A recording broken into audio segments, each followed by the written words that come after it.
Hi everyone, welcome to JR tutorials. उम्मीद करता हूँ आप लोग अच्छे होंगे दोस्तों।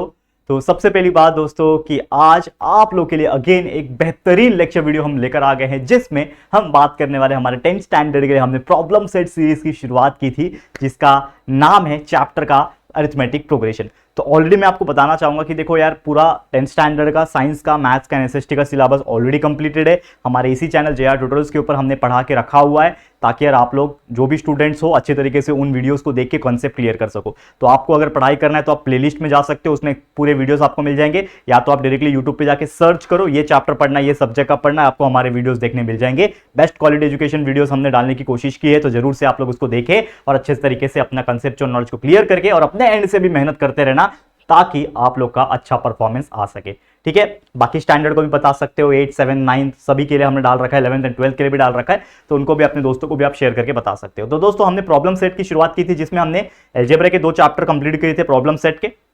और ज्योमेट्री के भी उसी प्रकार 2 प्रॉब्लम सेट कंप्लीट किए थे। तीसरा problem set number 3 arithmetic progression का हमने शुरुआत किया था, और कई सारे लेक्चर्स हमने बना दिए थे। तो आज है 5वां लेक्चर। आप देख सकते हो 2-2, 3-3 एग्जांपल्स हम एक दिन में करा रहे हैं, बहुत ज्यादा लोड नहीं ले रहे और आपको भी ज्यादा लोड नहीं दे रहे, क्योंकि मेन चीज आप लोग को अपना क्या पढ़ना है, प्रैक्टिस सेट के जो क्वेश्चंस हमने सॉल्व कराए हैं, जो लेक्चर वीडियोस हमने बना रखे हैं, साइंस के बना के रखे हैं, एसएसटी के बना के रखे हैं, उसको आपको देखना है, उसको सीखना अच्छी तरीके से। ठीक है, तो वो वीडियोस को ज्यादा देखो। ये प्रॉब्लम सेट एक दिन में एक आ रहा है, तो उसको भी आप देख सकते हो ताकि रिविजन हो जाए। लेकिन प्रॉब्लम सेट के जो भी वीडियोस होंगे वो आपको तभी समझेंगे जब आपको उस पर्टिकुलर टॉपिक का कंसेप्ट पता होगा। मान लो अरिथमेटिक प्रोग्रेशन में पढ़ा रहा हो, तो अगर आपने अरिथमेटिक प्रोग्रेशन का चैप्टर वीडियोस जो हमने डाल के रखे हैं, लेक्चर वीडियोस जो डाल के रखे, वो आपने देखे होंगे, कंसेप्ट क्लियर किया होगा, थोड़ा सा मेहनत करके प्रैक्टिस किया होगा, तो आपको क्लियर हो गया होगा कॉन्सेप्ट। तो आपको ये प्रॉब्लम सेट के जो भी वीडियोस हम कराते हैं, जो भी क्वेश्चन कराते हैं हम लोग, वो आपको ईजी लग रहे होंगे। लेकिन जिन्होंने देखा ही नहीं था, वो डायरेक्टली प्रॉब्लम सेट के ही क्वेश्चन देख पा रहे हैं, तो थोड़ा सा उनको टेक्निकली हार्ड लगेगा, क्योंकि उनको कॉन्सेप्ट पता नहीं। तो पहले कॉन्सेप्ट का वीडियोस देखो हमने जो पढ़ा रखे हैं। साथ ही में इंस्टाग्राम पे कनेक्ट हो सकते हो अगर आप मुझे फॉलो करना चाहते हो। एंड डेफिनेटली हमारा विश्वास बैच चल रहा है कंटिन्यूअसली, जो हमने एक पेड कोर्स निकाला हुआ है हमारे JR ट्यूटोरियल के एप्लीकेशन के ऊपर। ठीक है, तो जरूर से एक बार चेकआउट कर लेना, अगर अच्छा लगेगा तो जरूर से एनरोलमेंट कर लेना। ठीक है, चलिए शुरुआत करते हैं। तो आज हम कराएंगे 2 क्वेश्चन, क्वेश्चन नंबर 10 एंड 11 काफी बेहतरीन क्वेश्चन है, one of the important question, जो आपके हॉट्स के रूप में, यानी कि जो क्वेश्चंस होते हैं, जो बोलते हैं ना कि बाहर से पूछा जाता है, बाहर से कुछ नहीं होता, सब आपके सिलेबस के पॉइंट ऑफ व्यू ही चीजें होती है। लेकिन इस चीज को हम लोग को समझना पड़ेगा, इस चीज को आपको समझाना भी पड़ेगा। देखो क्वेश्चन क्या भी है, अलग क्वेश्चन है, बहुत ही डिफरेंट टाइप का क्वेश्चन है, नॉर्मल क्वेश्चन नहीं है जो हमेशा आपको देखने मिल जाता है अरिथमेटिक प्रोग्रेशन का। क्वेश्चन क्या बोल रहा है, there are 37 terms in an AP. कोई एक एपी होगा जिसमें 37 टर्म होंगे। 37 टर्म मतलब क्या होगा, एक T1 होगा आपका, फिर T2 होगा, T3 होगा, ऐसे T4 होगा, T5 होगा, और ऐसे करते करते करते करते कहां तक जाएगा, वो T37 तक जाएगा। मतलब कितने टर्म हो गए, टोटल 37 टर्म हो गए। ठीक है, आगे क्या बोल रहा है, the sum of 3 terms place exactly in the middle is 225। मतलब कोई ऐसे 3 टर्म होंगे जो बीच में प्लेस होंगे। ठीक है, तो बीच में प्लेस होंगे तो हम लोग को पता करना पड़ेगा ना कि टोटल 37 है, तो 37 के बीच के 3 टर्म कौन से आते हैं, वो पता करना पड़ेगा। तो वो कैसे पता करेंगे, उसका एक फंडा है हमारे पास, बताएंगे आप लोग को। फिर उसका वैल्यू जो दिया वो 225 दिया, मतलब वो तीनों टर्म्स को प्लस अगर करे, सम मतलब क्या होता है, प्लस करना, वो तीनों टर्म को अगर प्लस करे तो उसका वैल्यू आएगा हमारे पास 225। ठीक है, and sum of the last 3 term, last 3 term कौन होगा, T37 के पहले T36 होगा, T35 होगा, तो 35, 36, 37 तीनों को प्लस करेंगे तो 429 आएगा। तो हमें फाइनली लास्ट में क्या निकालना है, एपी का वैल्यू निकालना है, यानी कौन कौन से टर्म्स आते हैं उसको लिखना है अरिथमेटिक प्रोग्रेशन के फॉर्म में। तो बहुत सिंपल फंडा है। तो सबसे पहले हम लोग क्या निकालेंगे, हम लोग निकालेंगे हमारा देयर आर 37 टर्म बोला है, सम ऑफ 3 टर्म्स मिडल वाला निकालेंगे। तो यार मिडल तो मुझे पता नहीं है क्या हो सकता है, लेकिन एक फंडा है, आपको अगर पता है कोई भी चीज का मिडल टर्म अगर मुझे निकालना है, खासकर हम लोग इस चीज में बात करें तो मिडल टर्म का एक फंडा होता है, जो कि होता है दोस्तों, क्या होता है बताओ, Tn जो होता है उसको प्लस कर दो 1 से डिवाइड बाय 2 कर दो, तो Tn हमारे पास कितना है, T37। ठीक है, बराबर ना, हमारे पास कितना है T37, तो T37 प्लस 1 डिवाइड बाय 2, यानी कि T38 डिवाइड बाय 2, तो कितना आ जाएगा, T19 आ जाएगा। मतलब T19 मेरा क्या है, मिडल टर्म है। मिडल टर्म क्या है मेरा, T19, मिडल टर्म जो आएगा, मिडल टर्म इज T19। तो T19 के पहले एक हो जाएगा, तो हमारा जो 3 टर्म हमको लेगा ना, सम ऑफ 3 टर्म, ठीक है, तो 3 टर्म्स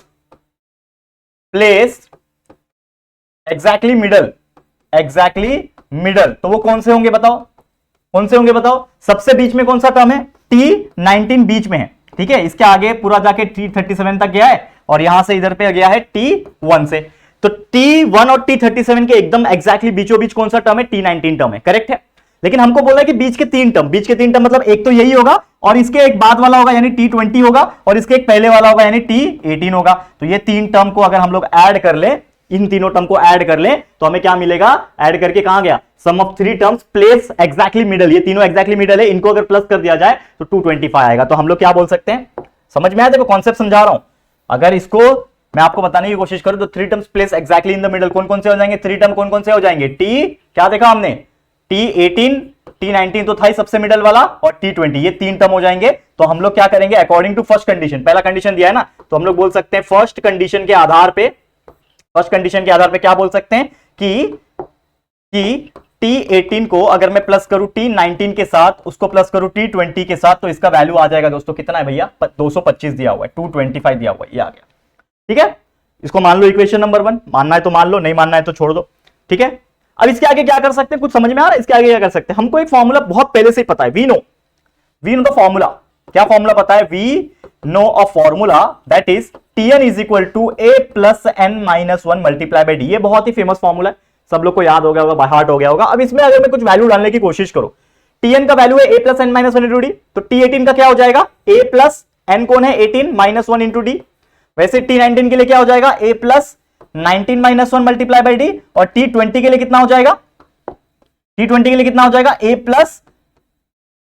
n माइनस 1 मतलब 20 माइनस 1 इंटू डी, और ये किसके बराबर है, 225 के बराबर है। समझ में आया, यहां तक तो कोई परेशानी आप लोग को नहीं हुई होगी। चलो अब देखो यहां पे इसका फंडा देखो, a plus 18 minus 1 into D, तो a हो जाएगा a प्लस 18 माइनस 1 होता है 17d, plus a plus 19 minus 1 कितना होता है, a plus 18d, plus a plus बराबर जा रहा हूं, a plus 17d, a plus 18d, और ये हो जाएगा 20 माइनस 1 इज 19, तो a प्लस 19d, और ये पूरा मिला के हो जाएगा 225।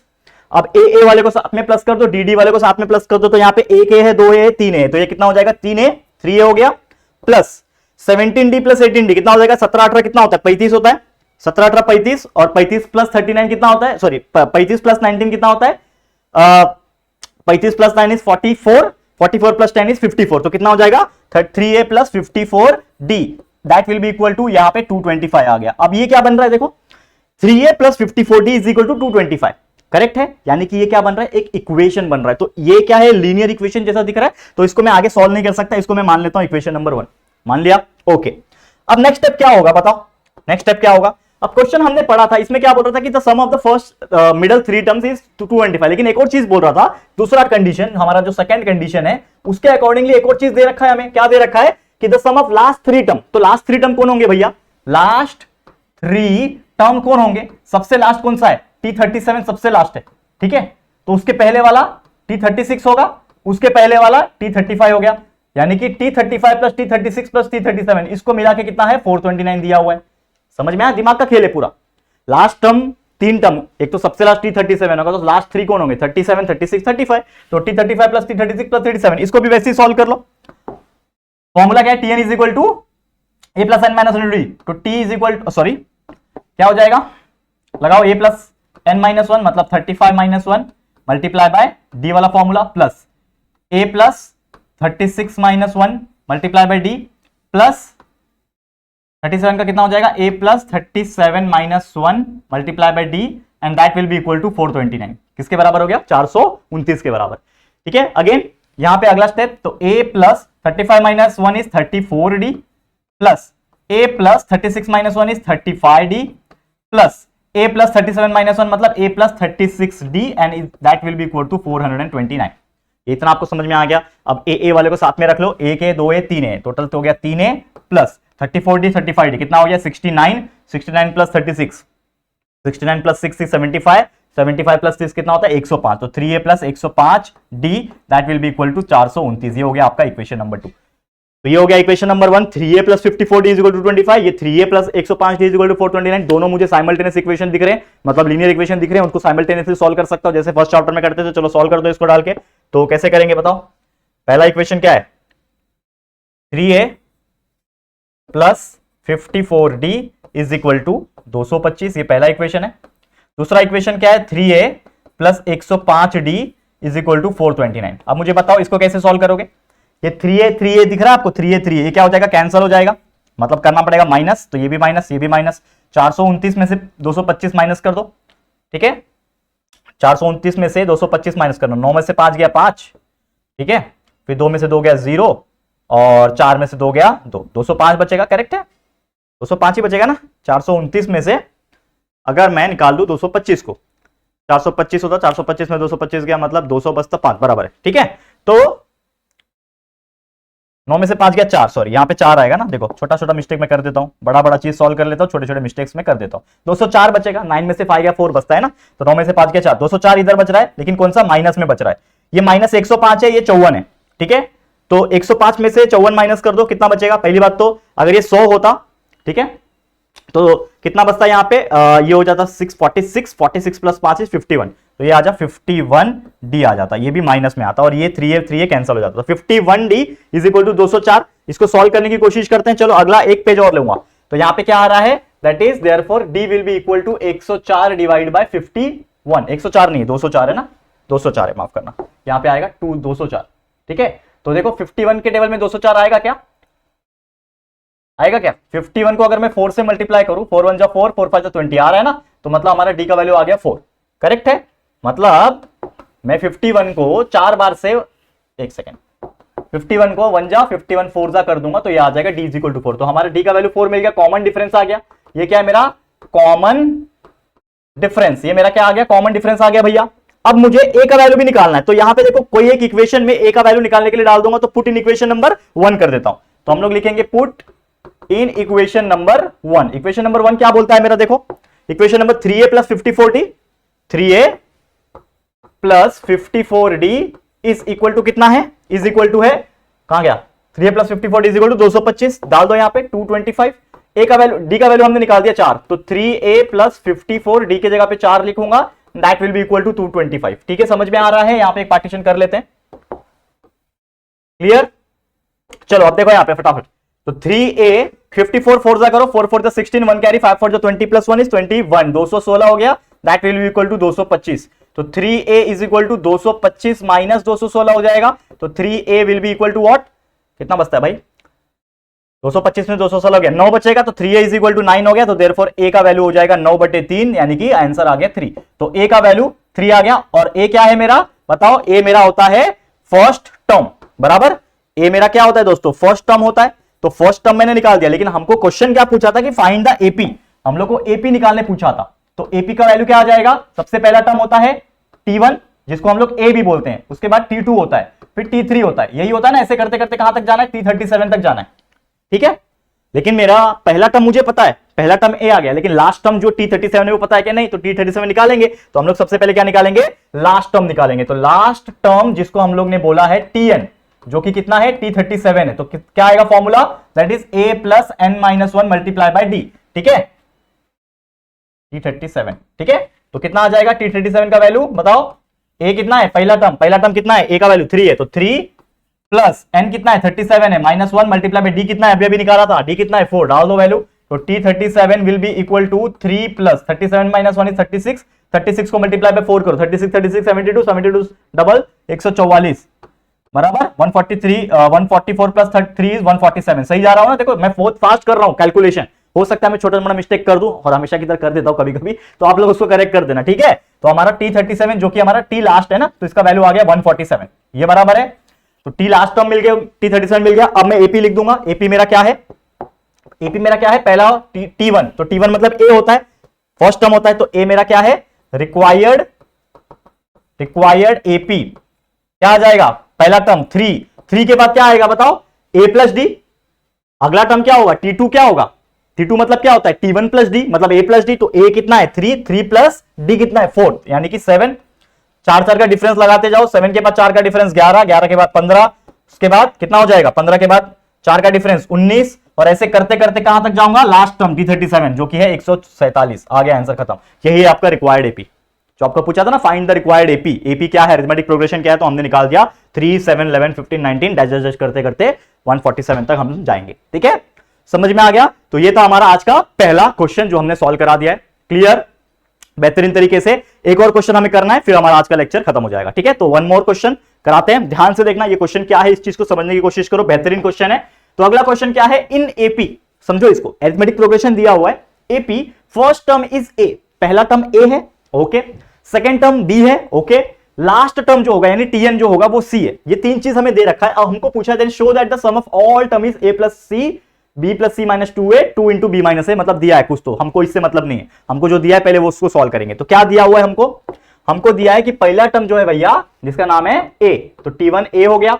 उसके बाद दूसरा टर्म जो है जिसको t2 बोलते हैं हम लोग वो b दिया हुआ है, और सबसे लास्ट टर्म जिसको tn हम बोलते हैं वो दिया हुआ है c। ये तीन चीज दे रखा है। यहां पे अगर आप ध्यान से देखोगे तो a b और c यानी कि t1 t2 और tn तो हमने लिख लिया, लेकिन एक और चीज जो हमें यूज होता है फॉर्मूला में जो कि होता है कॉमन डिफरेंस d। तो अब क्या निकालूंगा मैं, कॉमन डिफरेंस निकालूंगा तो d is equal to t2 minus t1 होगा। तो t2 कितना है यहाँ पे b, ठीक है, और t1 कितना है a, तो b माइनस ए मेरे d का वैल्यू हो जाएगा। अब मुझे मेरा फॉर्मूला पता है, वी नो द फॉर्मूला। क्या है formula, that is tn is equal to a plus n minus 1 multiply by d। इसमें सारे वैल्यू उठा के डाल दो। मेरे पास क्या वैल्यू है, tn का वैल्यू कितना दिया हुआ है, c दिया हुआ है, यानी c is equal to a plus n minus 1, n मुझे पता है कि नहीं, n minus 1 multiply by d का वैल्यू मुझे पता है जो कि है b माइनस a,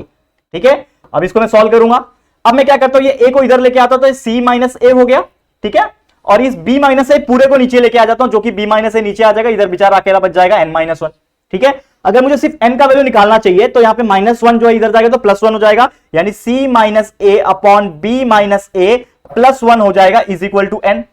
ठीक है। अब इसको n को मैं अगर सॉल्व करने की कोशिश करूं तो n will be equal to what, इसके बीच में होगा क्रॉस मल्टीप्लीकेशन, मतलब इसके नीचे कुछ नहीं है तो क्रॉस मल्टीप्लाई हो जाएगा, तो c minus 1 multiply by 1 is c minus a, c minus a multiply by 1 is c minus a, बीच में है plus 1 multiply by b minus a nothing but b minus a whole divided by b minus a multiply by 1 is nothing but b minus a। ये हो गया, समझ में आ रहा है। देखो ये बहुत ही क्रिटिकल क्वेश्चन है, इसको आपको समझना पड़ेगा, ये ऐसे नहीं सॉल्व होगा, इसको थोड़ा सा समझ के आपको दिमाग लगा के सॉल्व करना पड़ेगा। ये एज यूजुअल क्वेश्चन नहीं है कि चलो वैल्यू दिया फटफट डाला फटफट कैलकुलेट किया आ गया आंसर, ऐसा नहीं है, इसमें थोड़ा दिमाग लगेगा। अब देखो यहाँ पे n का वैल्यू हमें मिल रहा है, that is n will be equal to what, c minus a b minus a, तो c प्लस b हो जाएगा, ये c प्लस b हो गया, या फिर b प्लस c बोल लो, हमको क्या चाहिए b प्लस c के फॉर्म में चाहिए, तो b और ये c को प्लस कर लो तो ये हो जाएगा b प्लस c, ये b और c को प्लस कर दिया, और माइनस a क्या हो जाएगा माइनस 2a, तो b plus c minus 2a। देखो अब हमारा जो पूछा है ना प्रूफ करने के लिए उसके जैसा समवॉट आ रहा है, मतलब धीरे धीरे उसके जैसा दिखने वाला चीजें हमारा बन रहा है। नीचे क्या है, नीचे क्या है,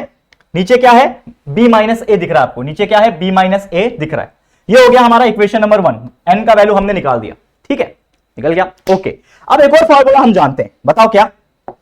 we know one more formula that is Sn का। तो Sn is equal to usual तौर पे देखा था Sn is equal to n by two 2a plus n minus 1 into d, लेकिन इसके अलावा एक और फॉर्मूला था Sn is equal to n by two पहला term t1 plus last term tn, ये भी एक फॉर्मूला था, याद है कि नहीं Sn का। अगर इसमें हम लोग ये वैल्यू डालेंगे तो हमारा आंसर आएगा, कैसे चेक करो, ठीक है, चेक करो। Sn का value is equal to n by two, हमको क्या बोल रहा है APA first term second term last term दिया हुआ है, हम लोग को सम ऑफ ऑल टर्म, तो सम ऑफ ऑल टर्म मतलब क्या होता है Sn ही होता है, मतलब हमें Sn का वैल्यू ही प्रूफ करना है। तो Sn इज इक्वल टू यानी सम ऑफ ऑल टर्म, तो is equal to n by two, n कितना है b plus c minus 2a divide by b minus a, और ये होल डिवाइडेड बाय 2, ये तो पूरा n है, ये जो चीजें लिखी मैंने, ये जो चीज लिखी हुई है ये तो पूरा n है, n बाई टू ब्रैकेट में t1 प्लस tn, तो t1 कितना है हमारे पास a प्लस tn कितना है हमारे पास c। अब इसको हम लोग कुछ सॉल्व कर पाते हैं क्या, चेक करो, अगर इसको हमने सॉल्व कर दिया तो हमारा आंसर आ गया भैया, ठीक है, हमारा आंसर आ जाएगा। चलो कुछ जुगाड़ लगाते हैं। देखो हमको करना क्या है, हमको चाहिए ये भैया और ये भैया। अब ये भैया जो है मल्टीप्लाई में है ना, ये भैया जो है ये क्या है मल्टीप्लाई में है, अगर आप ध्यान से समझोगे इस चीज को तो ये भैया क्या है मल्टीप्लाई में है, तो ये भैया इधर आ जाएंगे, तो Sn इज इक्वल टू क्या हो जाएगा, ये मल्टीप्लाई वाला भैया इसके साथ मल्टीप्लाई हो जाएगा, यानी कि a प्लस सी हो जाएगा, करेक्ट है, ये क्या हो जाएगा a प्लस सी, और इस पूरे टर्म के साथ मल्टीप्लाई हो जाएगा, तो a plus c multiply by b plus c minus 2a whole divided by b minus a। अब ये नीचे जो बेचारा 2 था, जब ये अगर आप देखोगे तो ये ऊपर जाएगा तो 1/2 आएगा, और 1/2 जब इसके साथ मल्टीप्लाई होता, अगर ये 1/2 मल्टीप्लाई होता तो 2 multiply by b minus a होता, मतलब इसको मैं 2 के साथ मल्टीप्लाई कर सकता हूं b माइनस a, करेक्ट है कि नहीं। हमारा मैथ देखो मैंने एक स्टेप कम लिखा है, मतलब मैंने वो जरूरत नहीं समझा, क्योंकि आप लोग अभी समझदार हो तो आपको समझ जाएगा कि ये 2 जो है इसके अंदर जाके मल्टीप्लाई हो जाएगा, तो a plus c multiply by b plus c minus 2a upon 2 into b minus a। अब इसको अगर आप एक साथ लिख दो, अब इसको आप एक साथ लिख दो तो हमारा जो मेन इक्वेशन है वो हो जाएगा, क्योंकि ये मल्टीप्लाई बाय ये कर लो तो एक ही बात है, that is nothing but a plus c, ठीक है, a प्लस सी हो गया। देखो हमको जो प्रूफ करना है यही प्रूफ करना है, a प्लस सी और इसके साथ ये पूरे को मल्टीप्लाई कर दो तो b plus c minus 2a, ठीक है, और ये पूरा एक ही बार डिवाइड हो जाएगा, क्योंकि इसमें देखो बीच में प्लस नहीं है, बीच में ये क्या है, कुछ नहीं दिया, मतलब ये डॉट है। डॉट मतलब क्या होता है, मल्टीप्लाई, और मल्टीप्लाई में हम लोग ऊपर का न्यूमैरेटर को एक साथ मल्टीप्लाई करके लिख सकते हैं और डिनोमिनेटर को अलग से। तो 2 इंटू बी माइनस ए, यही चीज हमको पूछा था प्रूफ करने के लिए, और हमें प्रूफ करके दिखा दिया कि हमारा जो टोटल सम है,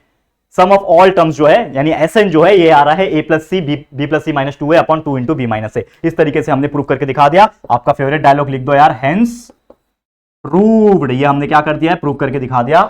दैट्स इट फॉर टुडे। समझ में आ गया? तो भारी भारी क्वेश्चन कराया आज हम लोग ने, और टाइम भी लग गया। आप देखोगे तो मतलब नॉर्मल मामूली क्वेश्चन नहीं था, ऐसे क्वेश्चन एग्जाम में हॉट क्वेश्चन के रूप में पूछने के चांसेस ज्यादा होते हैं। तो प्लीज प्रैक्टिस इट। ये एक बार देख लेने से समझ में नहीं आ जाएगा, समझ में तो आ जाएगा, लेकिन प्रैक्टिस करते रहना पड़ेगा, क्योंकि आप ये चीज भूल जाओगे। तो ऐसे एग्जांपल्स को जितना हो सके 2 से 3 बार इसको अपने हाथों से सॉल्व करके प्रैक्टिस करने की कोशिश करना, ठीक है? तो आज के लिए इस वीडियो को मैं एंड करता हूं, लेकिन अगला जो लेक्चर वीडियो आएगा उसमें जो बचे हुए 1-2 एग्जांपल्स उसको कंप्लीट करेंगे, और ये प्रॉब्लम सेट को भी कंप्लीट कर देंगे। तो आज के लिए इतना ही। ये वीडियो आपको कैसा लगा जरूर से कमेंट करके बताना। वीडियो पसंद आया है, अच्छा लगा है तो प्लीज वीडियो को लाइक कर देना, शेयर करना अपने दोस्तों के साथ, और अगर फर्स्ट टाइम चैनल पे आए हो तो फटाफट से हमारे चैनल को सब्सक्राइब करके बेल आइकन को भी हिट कर देना, ठीक है दोस्तों? तो जल्दी मिलेंगे फिर एक और नई वीडियो में, तब तक के लिए thank you and good bye.